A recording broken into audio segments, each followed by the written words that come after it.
Jeffrey Preston Jorgensen was born on January 12, 1964, in Albuquerque, New Mexico, as the son of Jacqueline and Ted Jorgensen. At the time of Jeff's birth, his mother was a 17-year-old high school student and his father was 19. Jeffrey Preston Jorgensen was born on January 12, 1964, in Albuquerque, New Mexico, as the son of Jacqueline and Ted Jorgensen.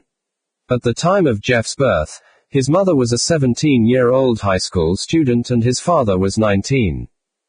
After completing high school despite challenging conditions, Jacqueline attended night school, bringing her baby with her. Jeff attended a Montessori school in Albuquerque when he was 2. Jorgensen drank and struggled financially. Jacqueline left her husband to live with her parents, filing for divorce in June 1965 when Jeff was 17 months old. After his parents divorced, his mother married Cuban immigrant Mike Bezos in April 1968. Shortly after the wedding, Bezos adopted 4-year-old Jeff, whose surname was then legally changed from Jorgensen to Bezos. After Bezos graduated from college in 1986, he was offered jobs at Intel, Bell Labs, and Anderson Consulting, among others. He first worked at Fittle, a fintech telecommunications startup, where he was tasked with building a network for international trade. Bezos was promoted to head of development and director of customer service thereafter. He transitioned into the banking industry when he became a product manager at Bankers Trust from 1988 to 1990. He then joined D.E. Shaw & Co., a newly created hedge fund with a strong emphasis on mathematical modeling from 1990 until 1994. Bezos became D.E. Shaw's fourth senior vice president by age 30. In spring 1994, Bezos read that web usage was growing at a rate of 2,300% a year and eventually decided to establish an online bookstore. He and his then wife, Mackenzie Scott, left their jobs at D.E. Shaw and founded Amazon in a rented garage in Bellevue, Washington on July 5, 1994, after writing its business plan on a cross-country drive from New York City to Seattle. With Bezos at the helm and Scott taking an integral role in its operation, writing checks, keeping track of the books, and negotiating the company's first freight contracts, the foundation was laid for this garage-run operation to grow exponentially. Bezos initially named his new company Cadabra but later changed the name to Amazon after the Amazon River in South America, in part because the name begins with the letter A, which is at the beginning of the alphabet. At the time, website listings were alphabetized, so a name starting with A would appear sooner when customers conducted online searches. In addition, he regarded Amazon, the name of the world's largest river, as fitting for what he hoped would become the world's largest online bookstore. He accepted an estimated $300,000 from his parents as an investment in Amazon. He warned many early investors that there was a 70% chance that Amazon would fail or go bankrupt. In September 2000, Bezos founded Blue Origin, a human spaceflight startup. Bezos has long expressed an interest in space travel and the development of human life in the solar system.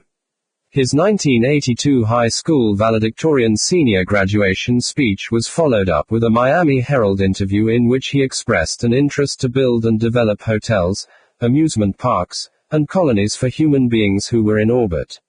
On July 20, 2021, he launched on the NS-16 mission with his half-brother Mark Bezos, Wally Funk, and Oliver Demon. He launched 9 days after Richard Branson launched on board the Virgin Galactic Unity 22 mission. Bezos's suborbital flight lasted over 10 minutes, reaching a peak altitude of 66.5 miles. On August 5, 2013, Bezos announced his purchase of the Washington Post for $250 million in cash, at the suggestion of his friend, Don Graham. To execute the sale, he established limited liability company Nash Holdings to serve as a holding company through which he would own the newspaper. The sale closed on October 1, 2013, and Nash Holdings took control. In March 2014, Bezos made his first significant change at the Washington Post and lifted the online paywall for subscribers of a number of U.S. local newspapers in Texas, Hawaii, and Minnesota. Bezos makes personal investments through his venture capital vehicle, Bezos Expeditions. He was one of the first shareholders in Google, when he invested $250,000 in 1998. That $250,000 investment resulted in 3.3 million shares of Google stock, worth about $3.1 billion in 2017. He also invested in Unity Biotechnology, a life extension research firm hoping to slow or stop the process of aging.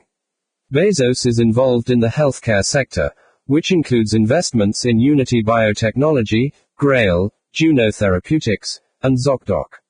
In September 2021, Bezos co-founded Altos Labs with Mail.ru founder Yuri Milner.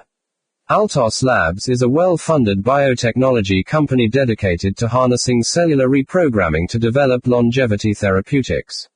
The company has recruited prominent scientists such as Juan Carlos Espesar Belmont, known for work on rejuvenation through reprogramming, Steve Horvath, known for work in epigenetic aging clocks, and Shinya Yamanaka, the Nobel Prize-winning inventor of cellular reprogramming in mammalian cells. Journalist Nellie Bowles of the New York Times has described the public persona and personality of Bezos as that of a brilliant but mysterious and cold-blooded corporate titan. During the 1990s, Bezos earned a reputation for relentlessly pushing Amazon forward, often at the expense of public charity and social welfare. Bezos used what he called a regret minimization framework while he worked at D.E. Shaw and again during the early years of Amazon. He described this life philosophy by stating, "When I'm 80, am I going to regret leaving Wall Street? No. Will I regret missing the beginning of the internet? Yes." During the 1990s and early 2000s at Amazon, he was characterized as trying to quantify all aspects of running the company, often listing employees on spreadsheets and basing executive decisions on data. In 1999, Bezos received his first major award when Time named him Person of the Year. Bezos first became a millionaire in 1997 after raising $54 million through Amazon's initial public offering. He was first included on the Forbes World's Billionaires list in 1999 with an estimated net worth of $10.1 billion, which placed his on the 19th position in the world and 10th in the USA. His net worth decreased to $6.1 billion a year later, a 40.5% drop. His wealth plummeted even more the following year, dropping 66.6% to $2 billion.